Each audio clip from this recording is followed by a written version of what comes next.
So, David, some sad news out of West Virginia.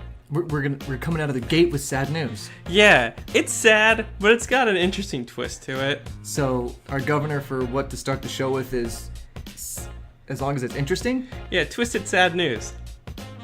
Well, it's October. I'm game. Go for it. What do you got? Well, make me sad. Okay, so... But in a twisted way. Okay. Stacey Tinney, just your normal West Virginian woman. Sounds West Virginian. Yeah. She checked her mail the other day, and her mail was gone.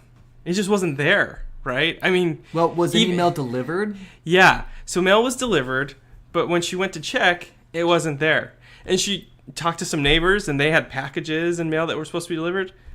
Also missing. But there was something left in her mailbox. A laminated photo of a llama wearing sunglasses. I have many questions, but I feel like I should just wait for them to be answered. Am I correct in assuming that I should just wait for the answers to come, or can I just dive right in with a question or two? I don't know that we're going to get many answers here, but let me just... One question? Yeah, one question. Cartoon llama or photo of a real-life llama? Actual llama wearing actual sunglasses. Oh, so the sunglasses weren't even like... They were real sunglasses. Real sunglasses on the llama in a photo. Okay. Laminated photo. That was an important... Okay, go ahead. So Stacey actually has a security camera on her mailbox. I think it's like just the front of her house, and it happens to catch the mailbox. I thought she's serious about her mail safety. Like, what's being delivered to your house? Yeah. So she checked the footage, and she noticed that, yes, mail was delivered. And then shortly after that, a black pickup truck came by, and there was a woman kind of like hanging out the window, took her mail, and put in this laminated photo of a llama wearing sunglasses. And talking to her neighbors, similar things happened, right? And so she called... Okay, wait. So other neighbors also experienced the same thing where a black pickup truck comes in, a lady leans out, and does the same thing with the same photo, exact same photo? Exact same photo. Okay. And so she called the police down and learned from the police that this same pickup truck had been seen, and there had been other reports, and here's a quote from poor Stacey. While the police were here, the truck was down at the park and ride at the same time. Someone told them the police were looking for them, and they left. These two criminal individuals, right? Criminal masterminds. But not before showing them a picture of a llama and saying they were handing out wedding invitations. We don't know anybody who knows a llama personally, and definitely no one who gave us blank pictures of a llama as a wedding invitation. So you've got these two individuals running around West Virginia, taking people's mail, leaving a laminated llama wearing sunglasses, but also just hanging out in the park and ride parking lot, handing out these photos saying they're wedding invitations. But there's nothing written on them. David, I don't know what's going on in West Virginia. This doesn't happen to me a lot. I am speechless. I have no idea what to say about any of this that's going on right now. And unfortunately, there's like no resolution to this story. You just did that to me? I'm going to be thinking about llamas and sunglasses for the rest of the show. I won't be able to concentrate. What are they doing? What is this about? Is it just to steal the mail? They're not hiding themselves. They're just hanging out down the street. What is going on with these people? I am legitimately upset about what's happening right here. Yeah, David and listener, I'm so sorry to just drop this in your lap. You're kidding me. That you're not going to say anything else about this? There's nothing more to say. What do you mean there's nothing more to say? Did the police apprehend these people? No. They're on the loose, presumably with their llama. We have no other facts about this case. But it got me thinking about my favorite calling cards. Sorry for the rough transition there, but there's really nothing more to say about this llama case. Maybe in a future episode we can provide further clarification on what is going on in West Virginia. This is the new Swedish jewel heist for this show. Yeah, it's so I was thinking, what are my favorite criminal calling cards of all time? And the first thing that came to my mind was the Wet Bandits. Oh, okay, from Home Alone. Home Alone, right? So the Sticky Wet Bandits. Well, Sticky Bandits was Home Alone 2. Yes. Oh, my bad. I'm getting my Home Alones mixed up. That's my bad. Chronologically, they were the Wet Bandits first, and their calling card, if you remember, was to leave the faucets running after they'd they'd rob a home. Yep. Okay. What else? The Joker, Batman's Joker, right? Leaving playing cards, usually a Joker, right? Makes sense. The Riddler, he'd leave some kind of riddle or other puzzle. Or a big old question mark. Yeah. Oftentimes, it would help Batman solve, like apprehend him at some future point, Yeah, right? well, that's the game. Yeah. The game is the foot, to quote Andy Dwyer. I think my favorite calling card was from an episode from season 4 of The Simpsons. It was the Springfield cat burglar. And, well, this particular episode, it starts off with Homer, Marge, Bart, Lisa. And Maggie. So they were all sleeping. The Simpsons? Yeah, all 5 of them.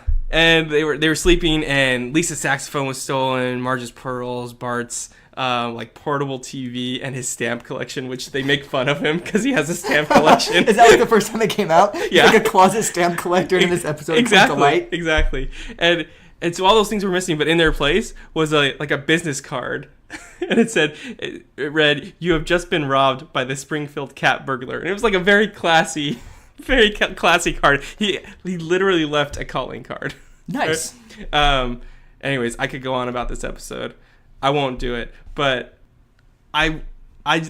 it just kind of it makes me feel like I need a calling card. Like I want something for like when you commit a crime. Not a crime, but just like when I leave a room, right? Like something to leave behind. So something I'm going to ponder for a future episode. Hopefully we can provide you updates with regard to the llama episode, but at this point it's more questions than answers. Okay, so in this opening segment, instead of allowing me to focus on sports or doing a podcast, you've given me 2 unanswerable questions: what's happening with this laminated llama story, and figuring out your calling card. That's all I'm going to be thinking about for the show. Welcome to Subjectively Correct Sports. Oh man, this is going to be bad. Maybe your calling card could just be, "I'm going to tell you something."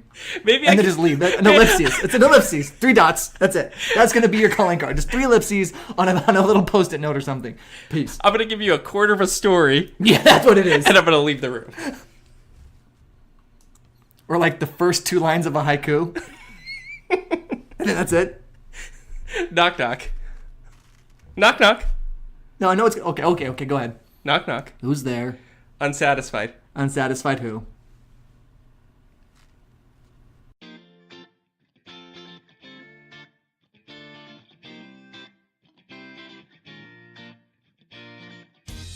This is Subjectively Correct Sports, the only podcast in the known universe of podcasting things where 2 guys, David and Anthony, talk about sports and super unsatisfying stories about laminated llamas being left in mailboxes and mail being stolen from those people.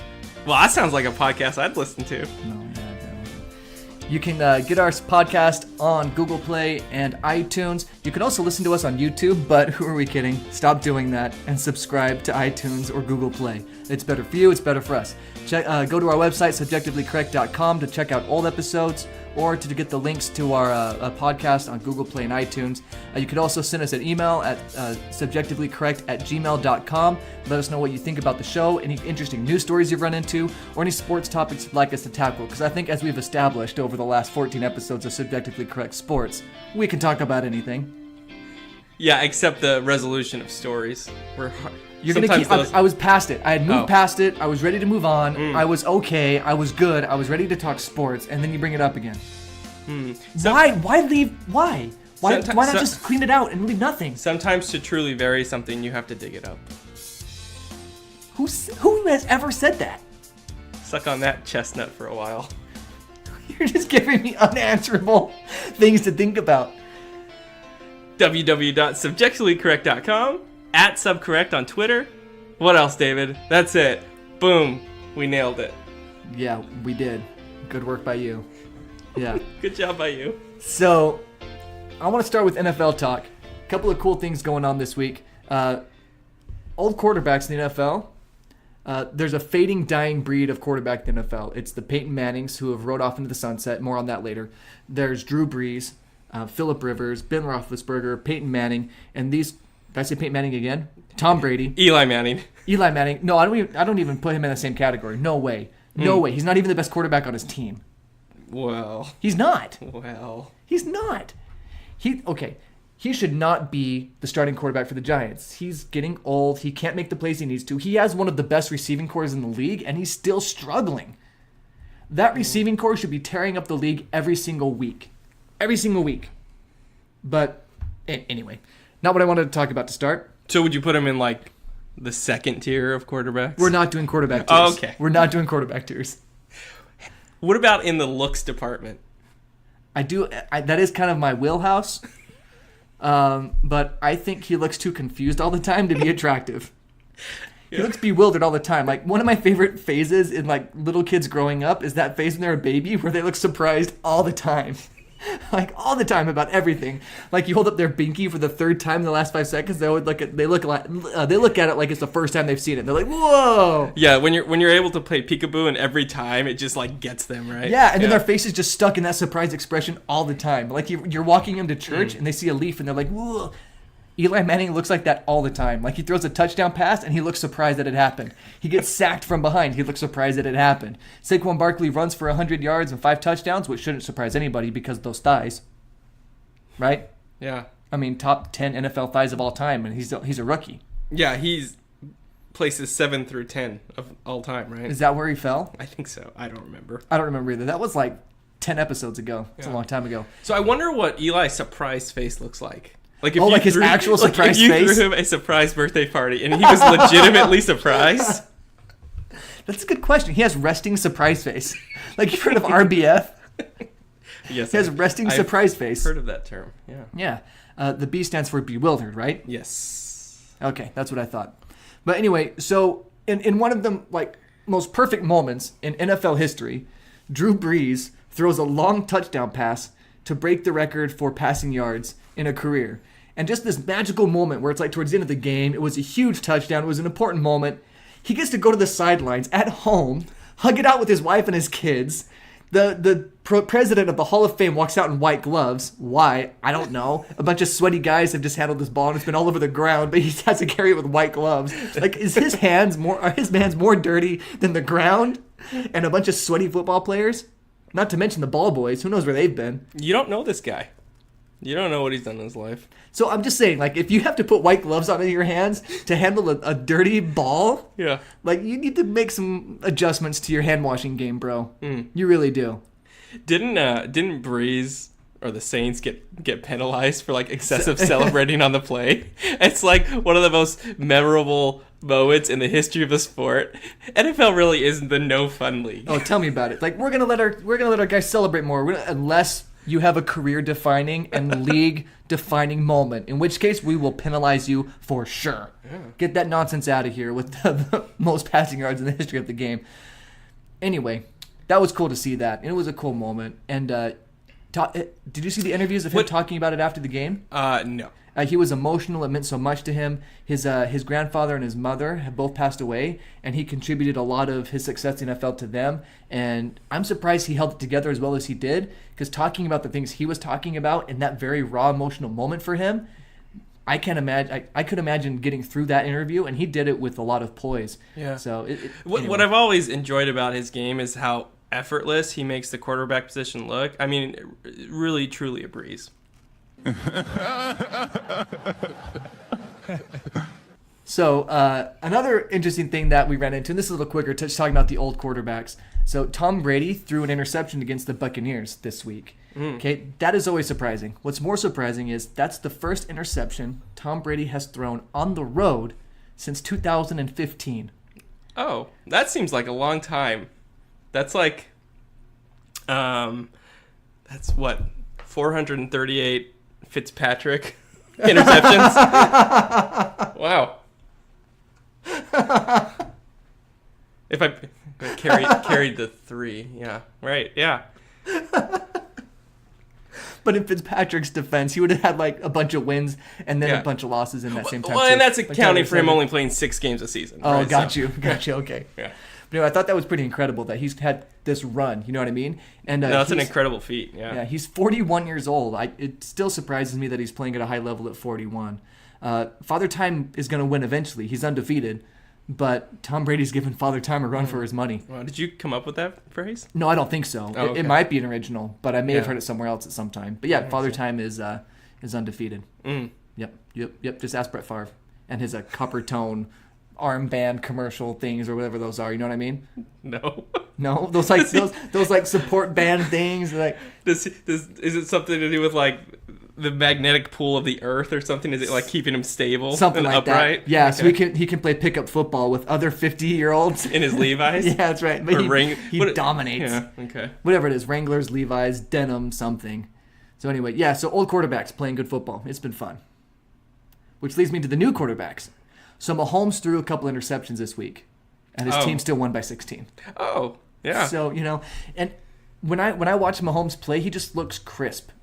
His arm looks strong, his throws look solid, and he seems to make really good decisions all the time. I mean, for a young quarterback, that's what you worry about. You worry about the bad decisions, and Mahomes doesn't seem to make bad decisions. Now, we have talked about this. The mustached wonder, Andy Reid, the wonderful walrus, he makes great play calls. He comes up with really good offensive game plans. So how much of that is Andy Reid? How much of it is Patrick Mahomes? I don't know. But Mahomes' arm is solid. His throws are accurate, and he keeps making great decisions, which is something we normally don't see in a quarterback in his second year. So yeah, and the Chiefs are 5-0 right now, and so it's just a question of, is history going to repeat itself like most Andy Reid teams of the past, where they start off very hot and then something happens, the league catches up, there's enough film about what they're currently doing that the defenses adjust, or is this the year where they sustain it and make some noise in the playoffs? I think the major difference in this Kansas City team is Sammy Watkins is like their fourth option on offense. Yeah. Right? Think about that. Hunt,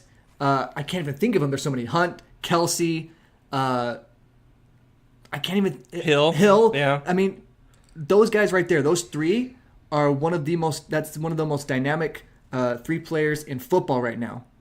Definitely when it comes to making big plays, right? And then you add a talented wide receiver like Sammy Watkins on top of that. And it's just... In my years, I've never seen a triumvirate as dynamic as those three. You are so proud of yourself for using that word. Been sitting on that for like 17 years. Have you really? That's the first time you've used it. You learned it 17 years ago on a flashcard in school, and you're like, I'm going to throw this out one day. Yep. Now's the time. There are three of them. I got this. Studying for the SAT finally paid off. Did you study for the SAT? No, I just went in there cold. Yeah, I did that Knocked too. it out of the ACT. park. Yeah. Man, imagine if we actually tried at something. Oof. Imagine if we tried at this. Oh, it'd be really good if we tried. Yeah. Speaking of trying, Baker Mayfield won a game too. What's that now? Baker Mayfield won a game. No, but doesn't he play for the Browns? Yeah, no, that's why it's surprising. Yeah. Wow. Browns are having an amazing year. Yeah, let me look What at are they got like 2 wins, 2 losses, a tie, something like that, right? And it's his first win as a starter, right? Because he came in off the bench in the Browns' third game of the season, I think, maybe second game of the season. The Browns have doubled the previous 2 seasons' win totals, and it's week 5. So yeah, I mean, maybe all they needed was a little Mayfield. Yeah. So yeah, he'll be exciting to watch too, mostly because of that Heisman commercial where he takes that little OU flag and he plants it in the sandwich that Marcus Mariota just made, and then he takes the sandwich away. I don't watch enough TV. It's a great commercial. I need to watch this commercial. It's a great commercial. The Heisman House commercials are pretty solid. Okay. But anyway, Baker Mayfield, he'll continue to grow, and if you can be successful as a quarterback in Cleveland, you can do anything. Like, not just in the NFL. Like, I'm not saying he could go and be a successful quarterback anywhere. I mean, he could, like, fly a paper airplane to the moon. Yeah. Wow. He could solve world hunger. I don't know why he's wasting his amazing power on playing football for the Browns when he could literally solve world hunger. Because apparently he can do anything. Yeah. Because he's winning with the Browns. Awesome. But you know who actually won them the game? It wasn't Baker Mayfield. Are you sure? Because Mayfield. It's Baker Mayfield. Did you hear my story about the flag thing and the sandwich? No. He's the flag and the sandwich guy. Okay, he's story B of this NFL week, okay? Because story A belongs to the unsung hero of every football team. The mascot? The kicker. Oh. Okay. Kickers. Okay. David, this was the week of the kicker. All right, so I'm just going to roll through some of the astounding feats these kickers pulled off in week 5 of this NFL season. Greg Joseph of the aforementioned Browns kicked the game-winning field goal to put the Browns up 12-9 over the Ravens. In overtime. By the way, the Browns live in overtime. Yeah. Now, that's overlooking the field goal he missed at the end of regulation. Ignore that. Yeah, a winning field goal erases a lot right. of stuff. It erases a lot. Exactly. Bills kicker, Steven Waschka. I'm sorry. Hit me up with that one again. Steven Waschka. There's a lot of vowels together and consonants together. I think that's roughly how it's pronounced. Basically, it looks like he should be playing hockey in Canada. He hit a game winner over the Titans to win 13-12. Cairo Santos put the Rams up 33-31 over the Seahawks late in the fourth quarter. Dan Bailey of the Vikings made 3 field goals on the day, including one with 2 minutes 47 seconds left. Clutch. In the fourth to lead the Vikings 23-21 over the Eagles. Ooh, I bet they Vike that. Texans kicker, here we go, Kaimi Fairbairn. Is this where all the crazy names go? Like you have a crazy name. Go kick a ball. Yeah. Your name is Smith. Go play fullback. He made 4 field goals on the day, including a 36-yard overtime winner against the Cowboys. Go Texans. Okay, but the absolute best kick of the week and the best audio you're going to hear maybe ever. Maybe. That's this is coming after the fecal people episode of our podcast. You realize that, right? This rivals Mary Moose Poop. By the way, it's just past 8:30 now. Okay, David, let's take a listen to. Okay, let me set the stage a little bit. Panthers are down 30-31 to the Giants. There's 6 seconds left in the fourth quarter, and Gano has a shot to win it with a 63-yard field goal. That would tie the second longest field goal of all time. And his career long, at this point in time, is a 59-yarder. Against, of course, my favorite team, the 49ers. Yep. So let's take a listen and hear what happened. Oh, and this is in Spanish. Le ha sobrado distancia, le van a servir. Tiene altura, tiene profundidad, va a llegar. ¡Gano lo ganó! ¡Gano lo ganó! ¡Gano lo ganó! ¡Gano lo ganó! ¡Gano lo ganó! ¡Señor! ¡Gano lo ganó! ¡Gano lo ganó! Yo sí le voy a los Panthers. ¡Taca, taca, taca, taca, taca! Yo sí le voy a los Panthers. ¡Taca, taca, taca! Okay, first of all, audio courtesy of Jaime Moreno and Luis Moreno Jr. They're the stars of this call. So wow, I am lightheaded. Yeah, I need a minute. So they are the Panthers radio broadcast team, and they were a little excited because if you couldn't tell, if you don't speak Spanish, Gano lo ganó. Yeah, translate that for the people. That means Gano, who's the kicker's name, Graham Gano won it, right? Yeah. He made the 63-yard field goal. It's one of my favorite parts is when it kicks in the air, he keeps saying, "Va llegar, yeah, it's gonna make it, it's gonna make it," and then the other one cuts in, Luis, oh, he made it, he did it, and then well. And then they just go crazy. And then magic happens. Magic. It's really cool because it's all the excitement of the soccer announcer, the Latino soccer announcer yelling, "Goal!" and like freaking out. Yeah. But then for football, which was cool, a game-winning field goal, which somehow we love. I hope at some point in each of our lives, we're able to feel as passionately about something as this broadcast team feels about the Panthers. I do. I feel that way. But man, I don't know if I've ever expressed it in that way. I know I haven't. I know I've, like, even one of my most favorite things, like going to see a new Star Wars movie, I'm never like, it's coming, it's here, Star Wars time is here. And I don't freak out. Whoa, did I hit something? Yeah, no. That was pretty passionate. That was good. Yeah. And I was kind of faking it. Yeah. A little bit. So by far, that's my favorite sports call. Of the recent memory, right? I mean, there's some classic ones. Yeah, Miracle on Ice. I don't think anything's gonna ever top that. You got Vince Scully calling Kirk Gibson's home run in the 1988 World Series.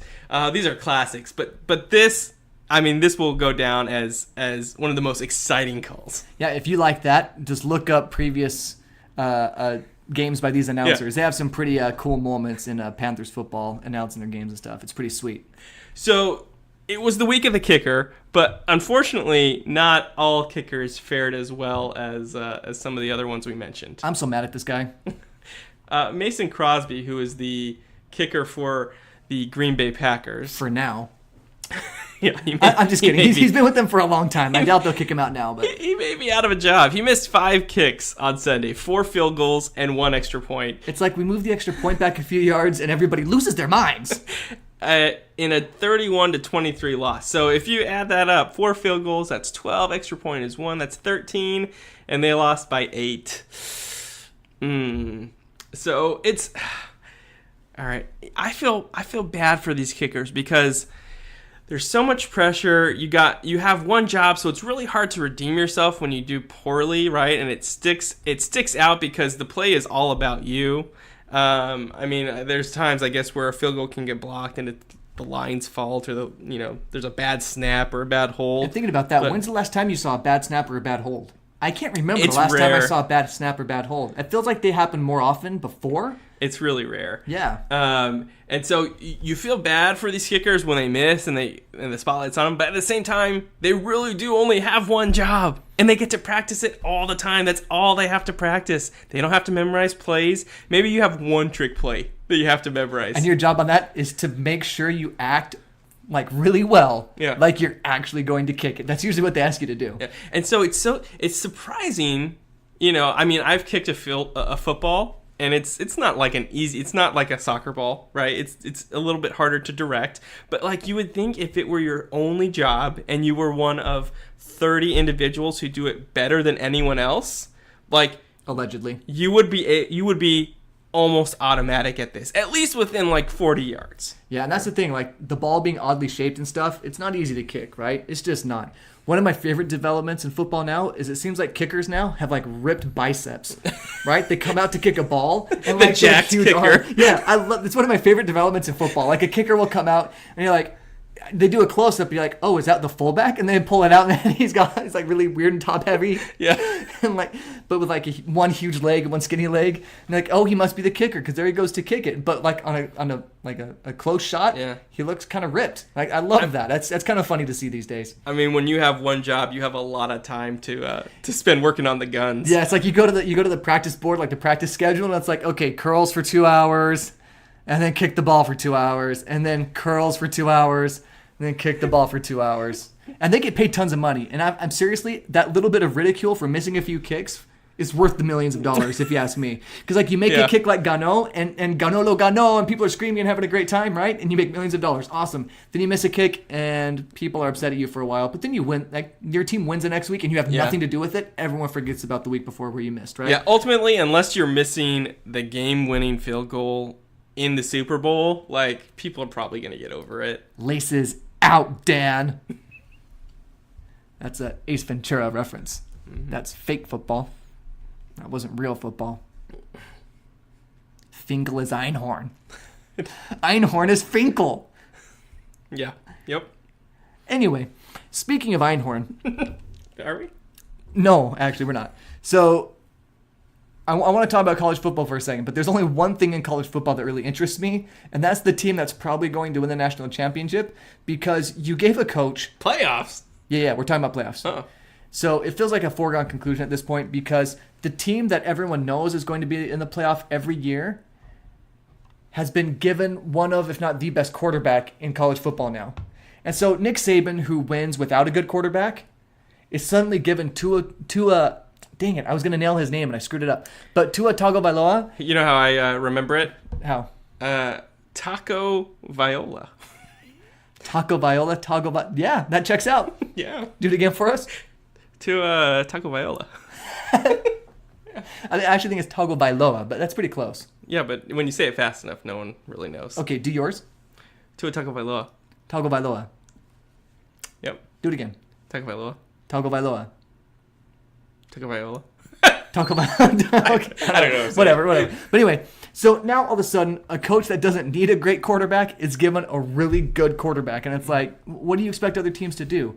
They're rolling teams by 60. Like, it's amazing. So now I don't know if there's anything to do other than give Alabama the trophy. And I know anything can happen in football, especially in college football. Any given Sunday, David. Cool. Or cliche. Saturday. Cool cliche, bro. But seriously, like, why do we even watch football anymore when Alabama's concerned? I don't even watch because I know what's going to happen. I'm just going to watch the highlights. It's going to be 5 minutes of Alabama running all over people, and then the game ends. All right, David. But there are 10 other teams that would like to stake claim to the BCS championship right now. Sure, I'll hear you. Go ahead. All right. There are currently 11 undefeated teams in the BCS. All right. Alabama's one of them. But any of these teams, scratch that. 8 of these teams could make it to the playoff, right? You've got Alabama, Ohio State, Notre Dame, Clemson, Georgia, West Virginia, and then it starts to drop off from there. NC State, Colorado, UCF, South Florida, Cincinnati. What? All of them are 5-0 or 6-0. Okay? Some of these teams are going to lose. All right? It's much more likely that you have your Colorado and South Florida losing in the near future. But there is a legitimate scenario where 6 or 7 of these teams end the season undefeated. Okay, we've only played 6 weeks so far. It's barely halfway through the season. So we'll see what happens. But what I'm most interested in is, say you have Ohio State, Alabama, Notre Dame, and Clemson all go undefeated. Okay? That'll be the playoff. That's the playoff. But what if UCF also goes undefeated? They went undefeated last year, and they were kept out of the BCS playoff. Right, and then they beat Auburn in a bowl game. Can they go undefeated 2 years in a row and not make the playoff? Does that delegitimize the playoff if they don't make it? I think if they're undefeated and one of those 4 teams is not, you got to give them a shot. Because the worst thing that's going to happen is they lose a game that no one expected them to win, and the best thing that could happen is they do win a game that no one expected them to win, and they take down a powerhouse like Georgia or Clemson or Alabama. Well, not Alabama, but you know what I'm saying? Like, so there's only good things can come of that. So I think if UCF goes through undefeated, they should get a chance to play in the playoff. If for no other reason, then they, 2 years in a row going undefeated, they need a shot. Yeah, I think the one argument against them, and it is a strong argument, is that their strength of schedule is almost, it's like non-existent, right? Right, but they still beat Auburn last year, right? It's true. So why couldn't they do the same thing again? Because Auburn was a legit team last year that had an argument to be in the playoff. They just lost to one of the teams that eventually went to the playoffs, right? So they were clearly a great team who just happened to lose to a team that was a little bit better that day. So who's to say if they played that same game 5 times that Auburn wouldn't have won it 3 times? Yeah. You know what I mean? No, I want UCF to be in the playoff. But I don't know if I can make the argument that they should be in at the expense of another undefeated team. Oh, I agree with you 100%. Yeah. If one of these big programs that has a much tougher schedule is undefeated, those undefeated teams with the tougher schedule should get in and would get in, right? Yeah. If for no other reason, then they're going to draw more eyeballs. Yeah. But if let's say Ohio State loses a game or 2 and Notre Dame loses a game and then UCF is undefeated, UCF should be in the playoff. Yeah. Well, we'll see. These the rankings currently have them at 9 or 10. The real ranking that matters doesn't come out until the end of the month. So we'll see what happens. But I hope, just for the sake of drama, that there are 5 or more undefeated teams at the end of the season. I would love to see how they handle that. Because inevitably what happens every year, you have these undefeated teams until 8, 9, 10 weeks sometimes into the season, and then you've got maybe 2 or 3 at the most who are undefeated, and so it makes the committee's job much easier. And so it would just be great to see how they handle 5 or more undefeated teams. I have the perfect way to placate those scorned teams that feel like they got the shaft and didn't get in. What you do is you take a laminated picture of a llama in sunglasses and leave it in their mailbox. It's that time, the time of the week that you and I just get to listen to David as he talks for a minute or about that time frame. It's Dave's Hot Take Minute. Now, we didn't talk about that before, and I wish we would have. Yeah. Because I do not want that anywhere near Dave's Hot Take Minute. Okay, you want like a more upbeat version? No. No? I just rather just get into it. You want to drop some beats? I can't stop thinking about Night of the Roxbury now. Was it your goal? What is love? Baby, don't hurt me. Don't hurt me. Oh, you should see my head right now. No more. You should see his hands. What is love? I do great Baby, hand don't work. hurt me. Don't hurt It's me. Dave's Hot Take Minute. No On your more. mark. Get set. Go. Peyton Manning, we get it. You used to play football really well. You don't need to keep poking your honky-tonk nose in everyone's business. Also, Peyton, I'm a huge fan. Just had to make sure that was out there. I have a coworker who loves hockey. She told me there was a huge fight yesterday. I asked her who it was. She said, and I'm paraphrasing here, I don't know, I don't care. There was a fight and it was awesome. Her students are afraid of her. I can't imagine why. Peyton, a simple letter of congratulations, a text message, a delivery from Edible Arrangements, basically anything in private would suffice. Stop making Drew Brees' accomplishments about you. But seriously, I'm a huge fan. Odell Beckham Jr. is the best wide receiver and the best quarterback on his team. Speaking of Mannings, Peyton, you were supposed to ride off into the sunset. That Super Bowl with Denver was, and I'm quoting you here, your last rodeo. I'm not sure you get this whole cowboy, last rodeo, right into the sunset thing. But seriously, I've followed your career since college and I'm a huge fan.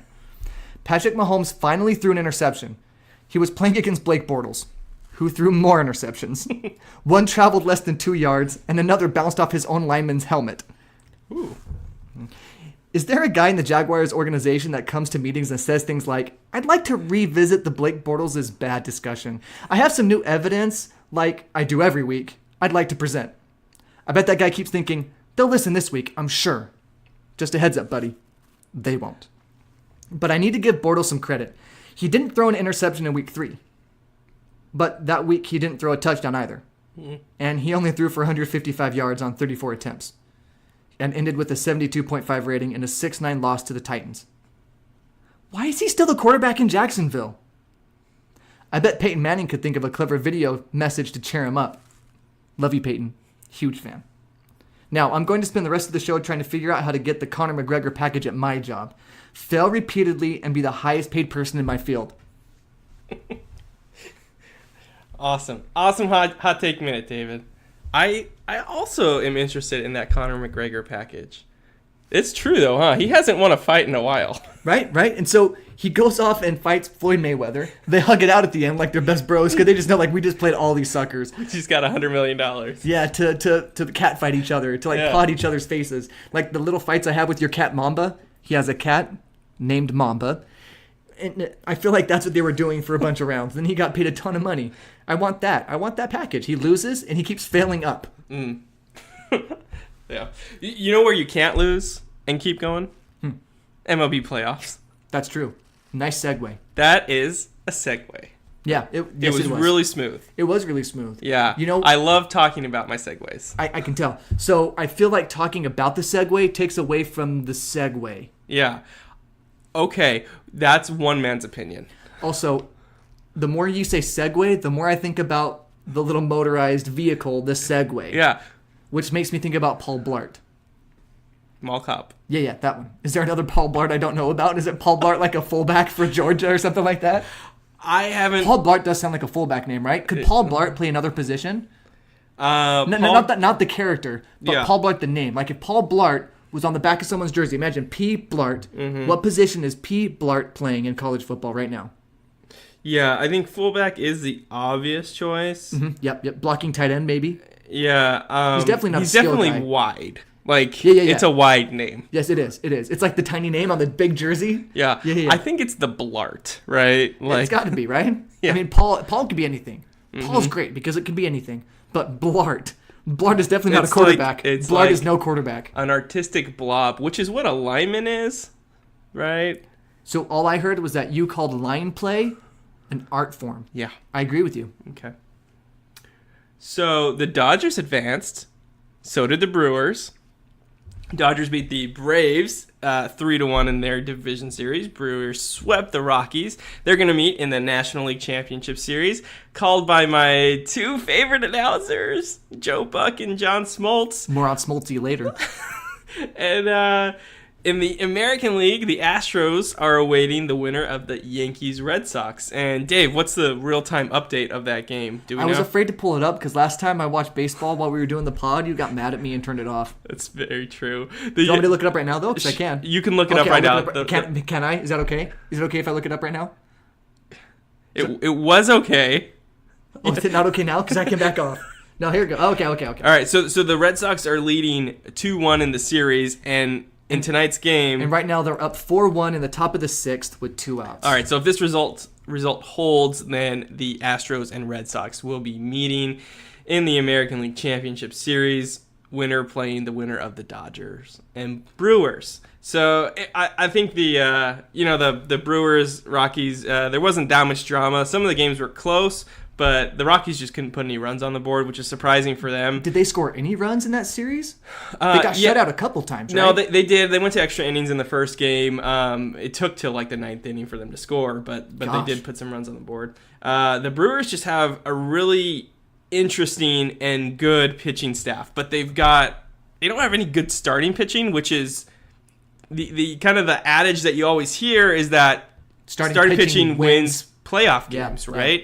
Yeah. But they started a reliever in their the first game against the Rockies, who went like 2 or 3 innings, and that's their MO. All they care about, they don't even really like divide starting and relief pitching. It's out-getters. Like, how many outs can you get us, right? And if you can get us 6 outs, that's great. Then we'll put in someone who can get us 6 more outs, and they'll throw 5, 6, 7, 8 pitchers in a game just to get those 27 outs. And we've talked about this before, and that's kind of the way baseball is going.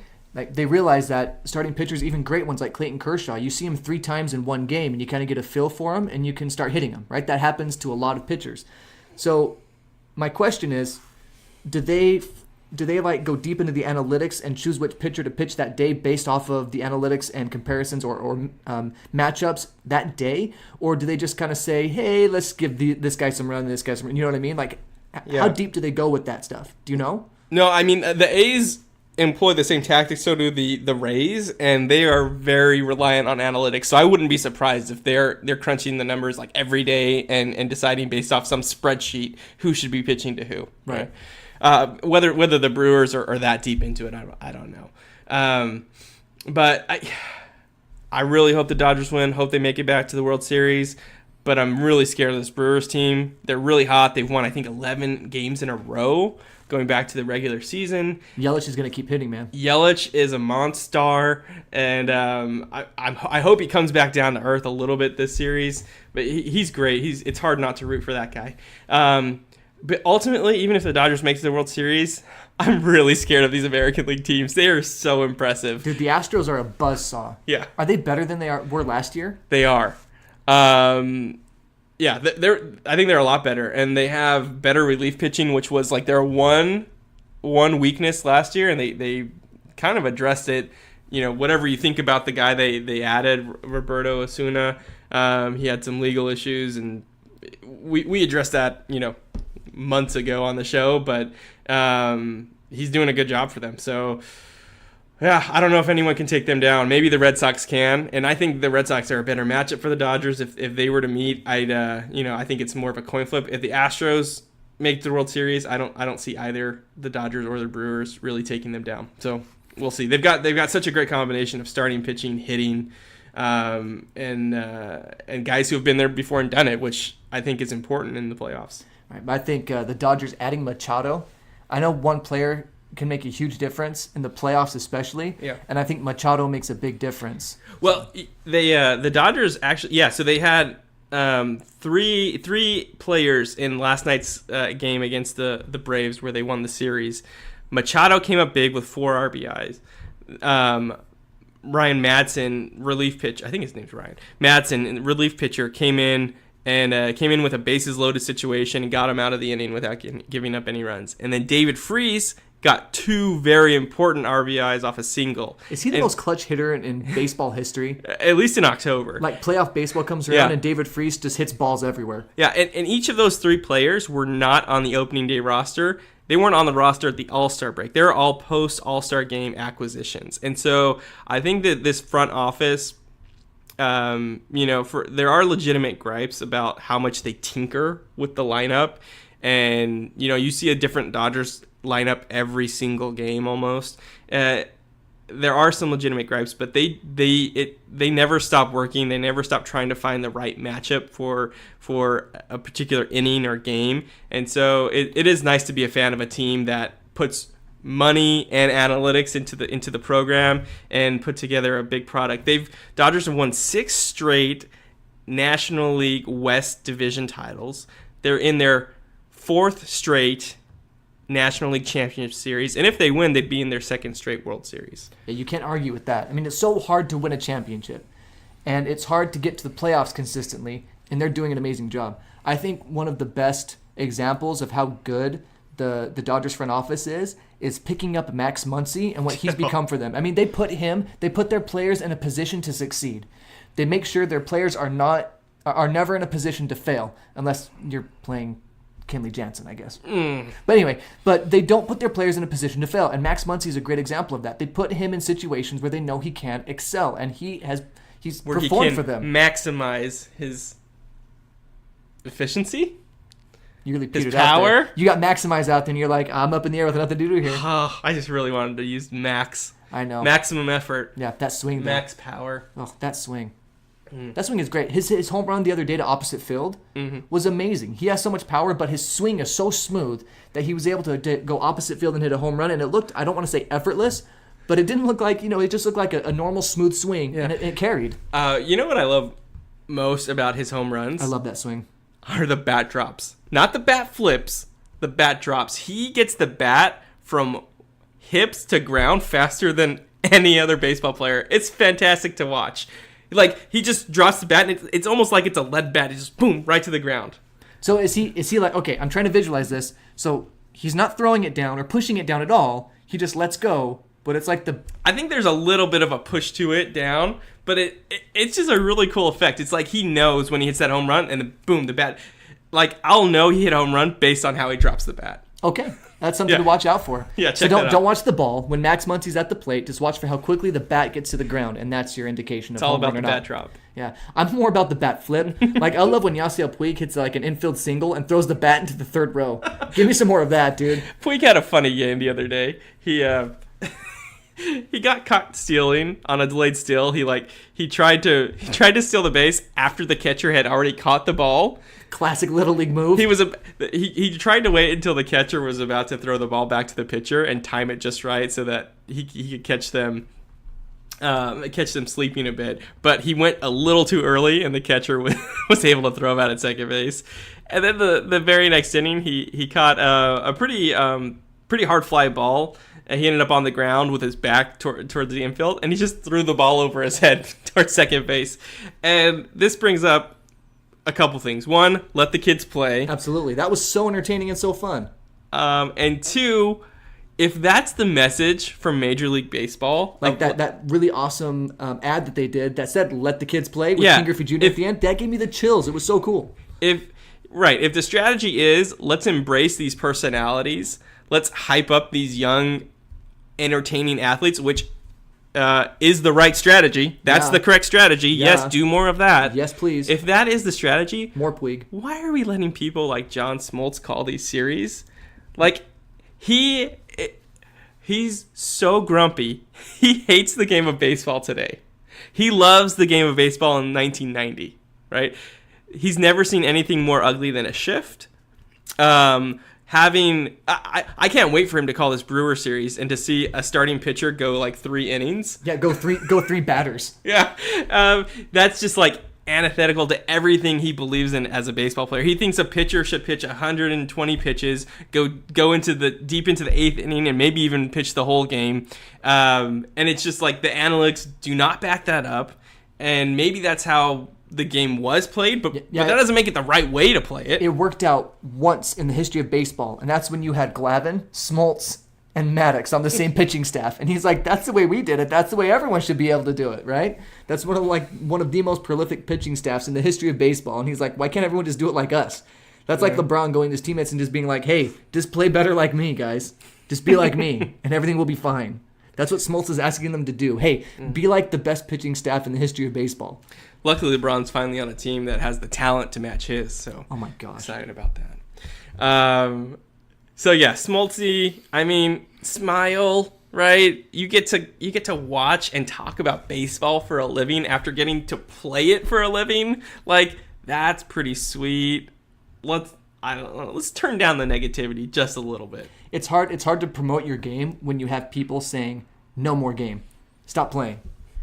But with all that going on, with the old curmudgeons like Smoltz in the talking about the game, we have players like Acuna for the Braves doing amazing things. He's the youngest player in baseball history, and baseball's been around for a long time. The first World Series was played in 1903, and he's the youngest person in playoff baseball history to hit a grand slam. So he's 20 years old. He hit a grand slam the other day, which is super rad. Good for him, right? And this Braves team is going to be really good for a long time if they can add pitching and keep these young position players healthy and keep them developing the way they are. They're going to be really good. So they'll be a problem. Yeah.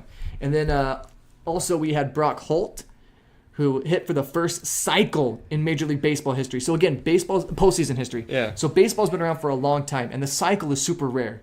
That's when you hit a single, a double, a triple, and a home run in the same game. And he did it for the Red Sox the other day against the Yankees. That's awesome. The first time in playoff baseball history. That's super cool. If the Red Sox do advance, which it looks like they will, I hope he does it every game of the American League Championship Series. And that might give them a shot to take down the Astros. Maybe. That's what it's going to take, it seems like. So I hate to put a rein on our baseball parade, but there's something really interesting that's been going on with the Yankees-Red Sox series, and unfortunately it doesn't revolve around a player or anything. It revolves around an umpire, and I don't love talking refs and umpires, but this is a pretty spectacular case here, okay? So Angel Hernandez was an umpire for the game last night against the Yankees and the Red Sox, right, at Yankee Stadium. He had 5 calls reviewed at first base. In other words, the calls were close, and one team challenged, just like you do in football. They challenged the call and went to video. And they did that 5 times on him, right? Yeah, and usually you only see this happen once, maybe twice in a game. Right. It happens twice in a game, and that's rare. And that's for the entire crew. For the entire crew. Yeah. That's home plate, first, second, and third base. And maybe fair and foul calls, right? That happens maybe once or twice a game. Yeah. It happened to this one umpire at first base 5 times. You're like, okay, no big deal. He probably got a lot of them right, because a lot of them get them right, which is super impressive. Yeah. No.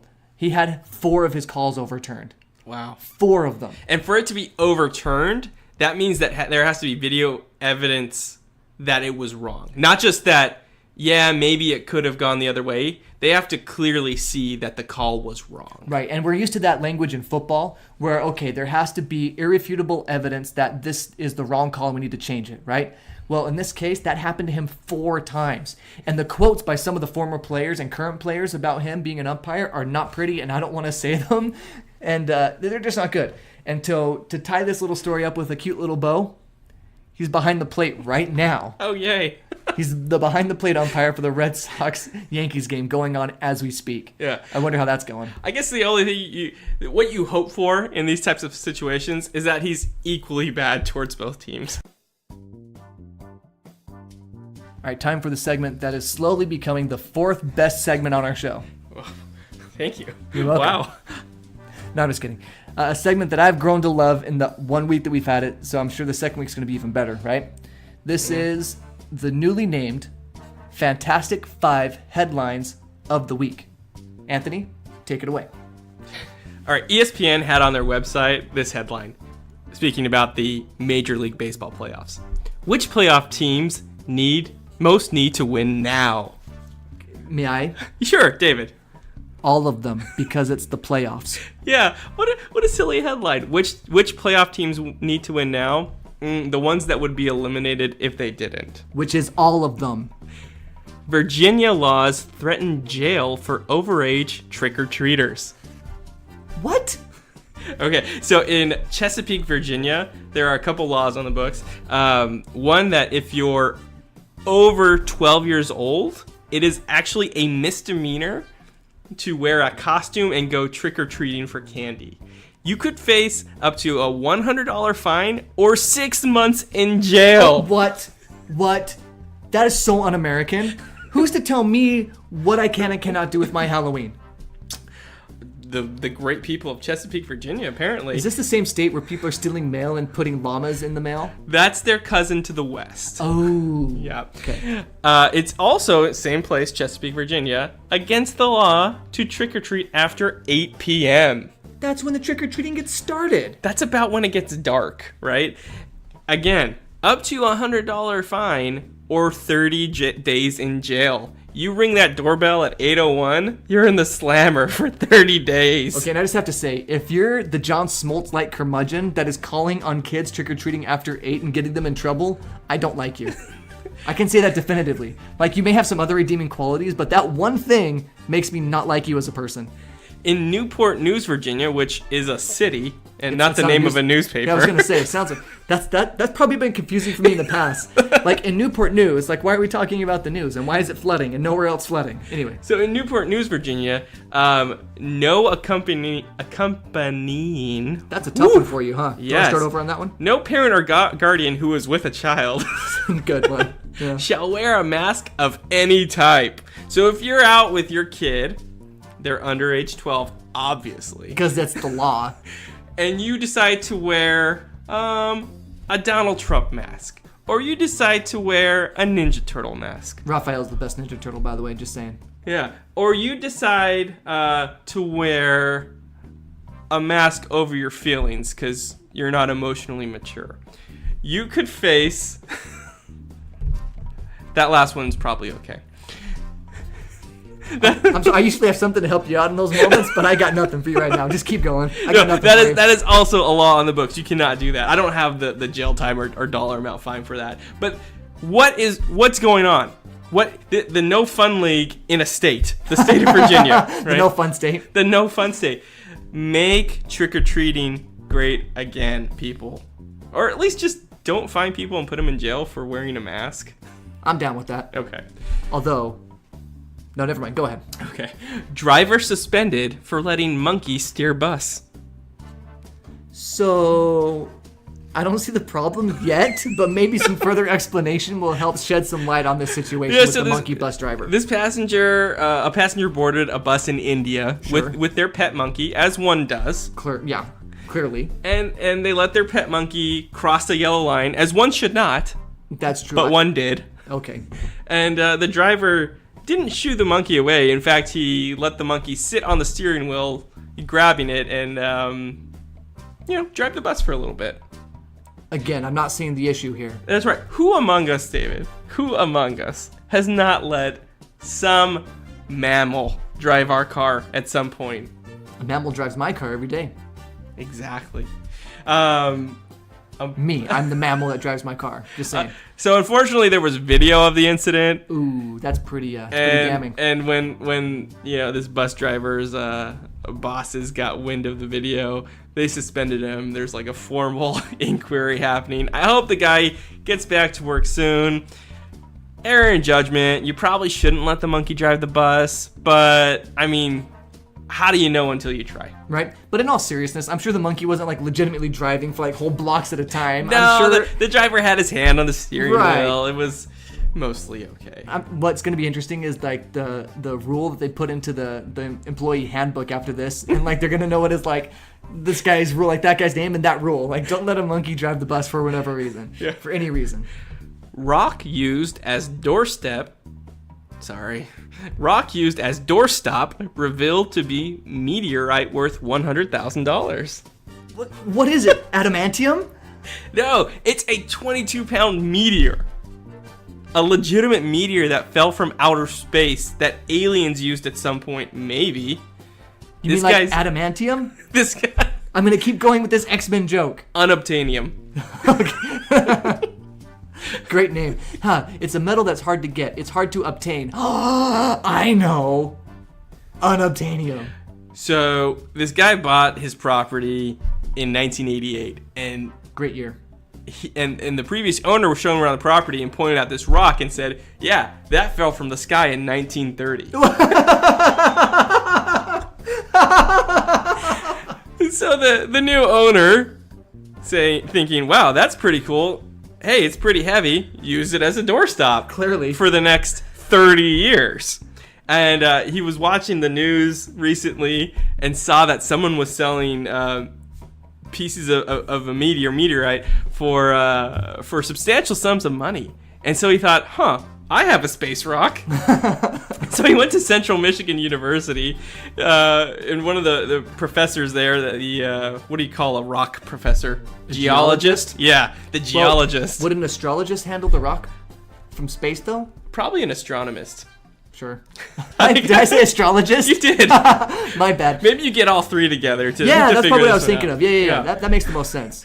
So they examined the rock. They determined, yes, it was a meteor, and based on its condition and size, that it's worth roughly $100,000. My gosh. You know what would be really frustrating? If the professors like are studying this rock and they're like, oh, if you would have brought it to us 10 years ago, we could have discovered dark matter maybe.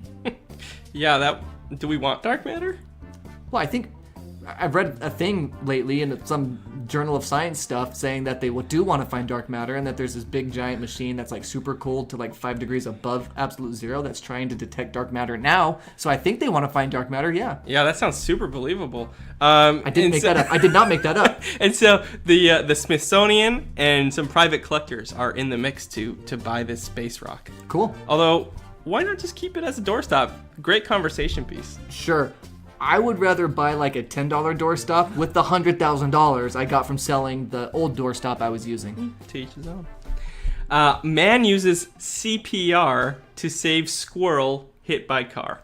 Nope, not real. Extremely Not real. Nope. And video evidence. No. Yeah. So let me set it up real quick, and then we're gonna go to the video. So cops are driving by. They see a dude perched over a squirrel, looking like he's making out with this like immobilized rodent. Right? They stop the car. They start their body cameras, and this. Well, take a listen. Is he giving CPR? I think it is. Look at him.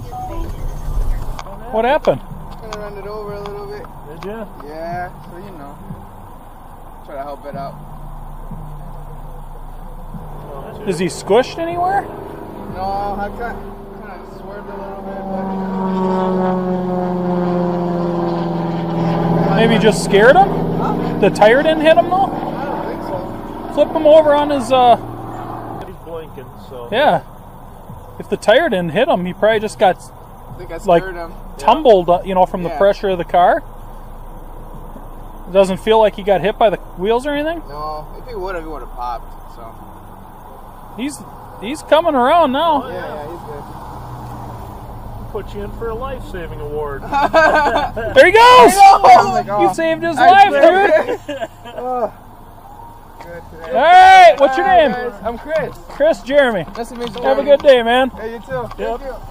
Okay, so if you couldn't hear all of the audio, the the officer basically asked him like what happened. And this guy, you should look up the YouTube video. Just look up squirrel CPR cops. Like that should get you the video. They approach him as he's like doing chest compressions on the squirrel With a glove on. with a glove. That's important. He took the time to get a little black glove on. Well, you have to practice safe medicine, David. And so they ask him like what happened. He's like, oh, I kind of ran him over a little bit. And then the officer proceeded to ask him if like he had any tire marks or if he was squished, and the guy said no, he wasn't really squished anywhere. My favorite is how like maybe the pressure from the car pushed the squirrel away. like I don't know what kind of crazy Inspector Gadget mobile the guy is riding that he pushes a button and then like blows pressure off to the side to ward squirrels away from the vehicle. I don't know what's going on there. And the whole time in this video, the squirrel is on its back, like just like splayed, right? Yeah, like you know, like the chalk outline of the dead person. That's what the squirrel looked like, but squirrel mode. Like if Chip and Dale were in like a murder rap. Yeah, like the squirrel is definitely dead, but through some miracle, he turns the squirrel over on its stomach. The squirrel regains consciousness and just like bolts because like a guy was just making out with him. And everyone cheers. Everyone's so excited. And my favorite part is how concerned the officers are about this squirrel. They're like, oh, what? They're asking questions. They're like, oh, and they tell the kid he's gonna get a life-saving award. Yeah. Oh my gosh. In other news, squirrel sues the. I didn't want to be saved. I was trying to commit suicide. I didn't want to be saved. You owe me.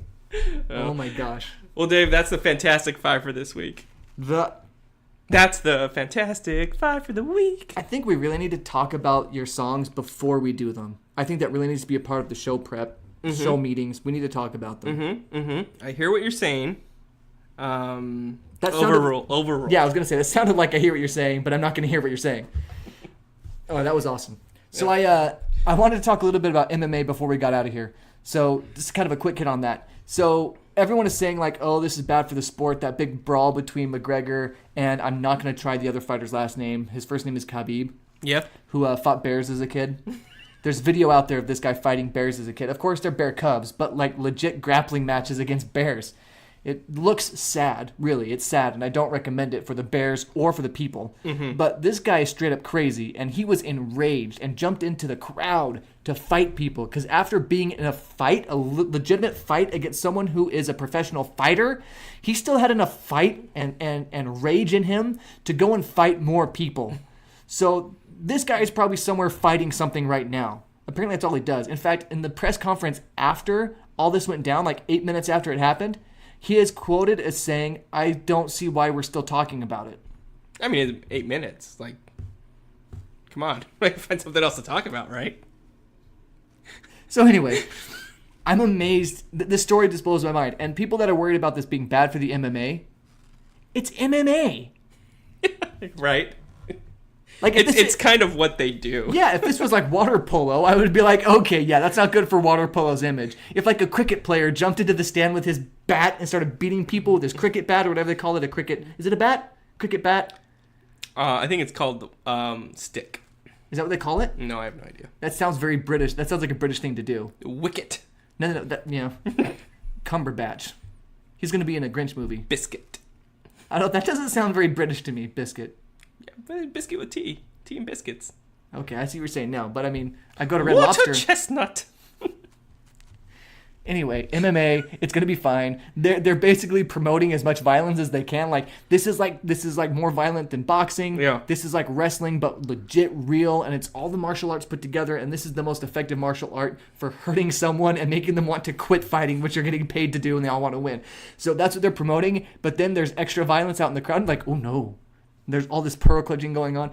No, this isn't bad for the sport. It just is more interesting for the sport, and this is what people want out of that sport. Yeah, and this isn't... I saw some reports like... I'm not saying I want it out of the sport, but I'm saying that it's fine for the image. The MMA's image is not ruined by people fighting. And I saw some reports like, jumps into the stands and start fighting, giving the impression that like he's fighting fans. No, he was fighting someone from McGregor's team who was yelling some very awful things at him. Not an excuse to do that, but I think that the context of what actually was happening is important to understand. And definitely both parties are at fault. I mean, hate is never good ever, even in a MMA fight situation. Love trumps hate, David. Yeah, okay. I just felt like it was important to say that. Sure. Yeah. You know what else I felt like it was important to say? First of all, was I promoting hate? I didn't feel like I was promoting hate. I 75% listen to what you say. So I can't say 100% certainty that you weren't doing that. Sure. Your tone didn't seem like you were doing it. So the 25% you sometimes listen to is tone? In other news, so shout out real quick to my cousin Patty LaBella, who hosts the World Women's Football Show. Awesome podcast for women's soccer. Okay, so women's soccer, not something I always pay attention to. It's kind of like the Olympics for me. When like the big tournament's going on, I get interested and I try to learn about it a little bit and enjoy watching the games. But one thing that was in my newsfeed this week that I thought was interesting was that the Women's World Cup, which is scheduled for next summer, the final match is scheduled to be played July 7th, 2019 in France. Okay. So you think, wow, like they have this opportunity, once every 4 years to really promote the sport of women's soccer. Let's give them their stage, right? Let's promote it. Let's hype it up. Let's let this tournament be about them. And especially in America, where the only thing really going on in sports at that time, major sports in America, is going to be, regular season baseball, which most of us don't pay attention to anyway. Mm-hmm. But unfortunately, the soccer powers that be either totally overlooked it. I don't think that's the case, or just honestly, I don't know what happened. It's kind of a total blunder. They scheduled the CONCACAF CONCACAF. I could help you. CONCACAF. But I only listen 75% of the time, so I CONCACAF. don't know if you got it right or not. CONCACAF final, which is the Gold Cup, right? That's what they call it. I'm still only listening 75%. Oh man, I don't know. I don't what's going know. on here. Basically, the North American, the North and Central or Caribbean, anyways, the tournament for the soccer teams that include like the U.S. and Mexico and Canada. Okay, the biggest tournament outside of like the Olympics and World Cup for this region of the world. Their final is scheduled on the same day as the final of the Women's World Cup final. And the same regional South American tournament, the biggest tournament in South America, their final is scheduled on the same day as the Women's World Cup final. And these aren't club teams. No. These are the international teams playing each other. Right. So I feel like it's a huge slap in the face to women's soccer, to be honest. Because when it comes to soccer in America, the women's national team is the most successful soccer team we have in America. I mean, they're much more successful than the men's team. And the men's team, they keep telling us men's soccer is growing in America, and this is the year, this is the year, this is the year. And we have new young stars that we're excited about and stuff, but it never comes to fruition. But the U.S. women's soccer team has won and continue to win and continue to be dominant. And then they schedule American soccer tournament finals the same day. I mean, come on. Yeah, so I don't know. I mean, I don't know how set in stone these dates are. I did see one quote from a FIFA official that, you know, they're looking at trying to allow everyone to have like to schedule this in the most efficient way, right? And having them all on the same day doesn't seem to be the most efficient way. But so hopefully they get it sorted out before it happens, and they can let the women kind of have their own stage. And is it that hard to do like a Friday, Saturday, Sunday thing? This can't be that hard. I mean, get your act together. All right, last thing before we wrap it up. And I can't believe we held the biggest story of the week, of the month. What are you talking about? Of the season? Of what season? Until the last segment of the show. I feel like we covered just about everything I wanted to talk about. I missed a big story this week. Guess who's back? Back again. Eminem? Lonzo's back. Tell a friend. Lonzo, tomorrow night, making his preseason debut. Lonzo Ball with LeBron James. Old king, new king. You cannot call Lonzo Ball the new king. I was just going to let you do this Lonzo Ball thing and peter out. But you cannot call Lonzo Ball the young king. Young king. No. LeBron James calls him the young king. Well, he's just trying to. That's the same way you might call a little cousin like your little buddy or something like that. I think LeBron James knows basketball better than us, David. That's true, but he is also trying to build up a young player. So young King Lonzo Ball has been out with a knee injury. He's back to full health. He's playing 5-on-5 in practice. He's going to make his preseason debut. I'm super excited to see the pairing, him and LeBron, see how they really get the ball moving, because the Lakers were a different team when Lonzo was on the floor last season. His energy really was infectious, and the ball was moving. And so you add LeBron, who has that same energy and even better, right? And the best court vision in basketball. And add Lonzo to him. I don't think they're going to have any issues. I mean, we'll see where Lonzo's shot is at and if he can make some open threes. But in terms of moving the ball around and in a fast style of play, I'm really excited to see what they can do. Okay, in all seriousness, you stick Lonzo in the corner and let LeBron handle the ball sometimes. And if you get Lonzo open threes in the corner, his field goal, his 3-point percentage will go way up. LeBron does that with lots of players, and I think what Lonzo's shot needs is a lot of open looks to get a shot going, because I don't think he can compete with contested threes. But giving him open threes in the corners, we're going to see a different player out of a different Lonzo Ball this year, because with LeBron James, he'll get a lot of open looks where he can just take his time and let that ugly shot develop and straighten itself out. So I think Lonzo's numbers are going to go up like everyone does with LeBron James, but that's the reason why. He'll get lots of open looks, easy looks in the corner. Young King for 3! Yuck.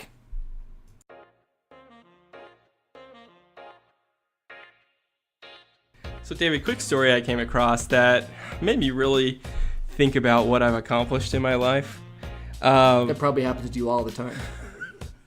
I am prone to moments of deep reflection of what am I doing? Why am I here? Who am I? For me, that's like third period. Yeah.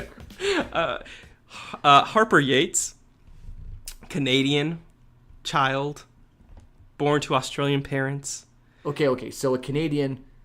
Australian parents living in Canada had a baby named Harper. Okay. I'm with you now, mate. Yep. 5 months ago.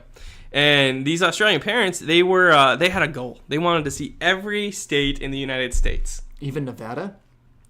Even Battleborn, Nevada. How about that? Home means Nevada. Home means the hills. Home means the sage and the pine. I could do more, but I won't. Thank you. I'm saving it for my album. Okay. Songs of Nevada. They were 19 states into their goal. Okay? So 2/5, roughly, of the way through when they had Harper. And they decided, why not let Harper do this journey with us? So they started over, and they will complete their goal of visiting all 50 states since Harper's birth next week, ending up in Vermont. So she will become the youngest member of the, quote, all 50 states club, which I learned today is a club. Cool. Do they have jackets? If not, they should think about making them. I'm sure there's pins or lapels. They should have a club handshake. Lapels. Can you make a lapel? Isn't that part of a shirt? Well, people make lapels all the time. A lapel pin. Yeah, it's usually attached to a suit. Yeah. A lapel. So I think they should have a 50 sequence, like a 50-step handshake, and like each movement or gesture should have something to do with each state. Like for Nevada, you could deal a card. Right, for Virginia, you could put something in a mailbox, but take something from the mailbox. Oh, I'm sorry, West Virginia. In Virginia, you can play like you're trick-or-treating, but only if you're under the age of 12. If you're over the age of 12, you have to call the police on somebody who is trick-or-treating after 8. Wait, what is this? Is this like a secret handshake? Yeah. So it's a secret handshake, but each gesture or movement of the handshake represents one of the, something about that state. Yeah, that's a very long handshake, David. Sure, it's like Rajon Rondo's but handshakes at the beginning I of guess games. it's pretty rare that you're going to run into a member of the, quote, all 50 states club. Right, apparently it can't be that hard. If you're 5 months old, you can do it. Well, hey, not every baby can do this, David. She's blowing away the current record holder of 2 years old. So... You know what's going to happen? Some couple that has a ton of money and nothing to do is going to take their 2-month-old baby around the country and fly him to Alaska and Hawaii and like in your face. And then someone like is going to have a baby on the plane on their way to their like first state. And it's going to get weird. It's going to get weird real quick. I mean, if you've ever traveled with a small child, especially a newborn baby, doing a 50-state road trip, I couldn't imagine many things more difficult than that, because you don't get to just like drive for hours and hours. You have to stop every time they need a diaper change or need to eat. Like that's a lot of stopping along the way. Yeah, I have no way to end this segment efficiently or effectively. So how do we end it? I'm just gonna push this button. Which button? Oh, that button. Go ahead.